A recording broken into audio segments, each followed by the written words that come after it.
30শে April ছিল একটা reception bride, আর location ছিল বর্ধমান। আর সেখানে গিয়ে ব্রাইড করতে গিয়ে আমার শরীর খারাপ হয়ে গেল এত রোদ গরমে।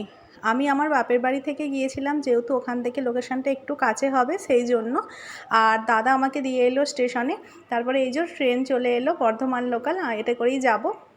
2 বছর আগে ওদেরই বাড়ির বড় বউকে আমি সাজিয়েছিলাম, মানে বড় ছেলের বিয়েতে। আবার 2 বছর পর ছোট ছেলের বিয়ে হচ্ছে, তাই ওরা আমাকে খুঁজে খুঁজে প্রায় বলতে পারো ফেসবুক মানে স্ক্রল করে আমাকে বুক করেছে, কেন আমার কন্ট্যাক্ট নাম্বারটা ওনার কাছে ছিল না সেই জন্য। আর তারপরে এই যে আমি লোকেশনে পৌঁছে গেলাম, তখনই আমার শরীরটা একটু খারাপ খারাপ লাগছিল, কিন্তু কাজ তো আগে, কাজ করতেই হবে। আমি গিয়ে দেখলাম ব্রাইড তখন ঘুমাচ্ছে।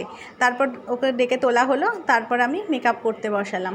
আর একটু দেরি হয়ে গিয়েছিলো, কেন লোকেশনটা অনেক দূরে ছিল। আর ওরা আমাকে বলেছিল যে একটু দেরি হলেও অসুবিধে নেই, 7:30টার মধ্যে কমপ্লিট করে দিলেই হবে। তারপর এই হচ্ছে আমার মিষ্টি ব্রাইড। আমি না নামটা ওর ভুলে গেছি, সেই জন্য তোমাদের বলতে পারছি না। ও বসে গেছে মেকআপের জন্য। তারপর আমি তো তাড়াতাড়ি করে মেকআপ করছিলাম, একটু দেরি হয়ে গেছিলো সেই জন্য একটু তাড়াতাড়ি করতে হচ্ছিলো, যেহেতু 7:30টার মধ্যে কমপ্লিট করতে হবে। ও আমাকে আগে থেকেই বলে রেখেছিল, দিদি আমার কিন্তু প্রচুর অয়েলি স্কিন, আর আমি কিন্তু প্রচুর ঘামি গরমে। আমাকে কিন্তু সেই কথা মাথায় রেখে মেকআপটা করতে হয়েছিল। আর ও মেকআপটা চেয়েছিল হালকার মধ্যে, আর আই মেকআপটাও চেয়েছিল একটু হালকার মধ্যে হবে, তাই আমি ওর পছন্দ অনুযায়ী কিন্তু কাজ করছিলাম।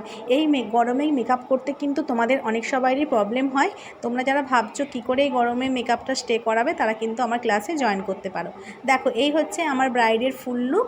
ও যে যেমন চেয়েছিল আমি সেই রকমই ওর মতো করে দিয়েছি, মনের মতো। ওর লুকটা খুবই পছন্দ হয়েছিল।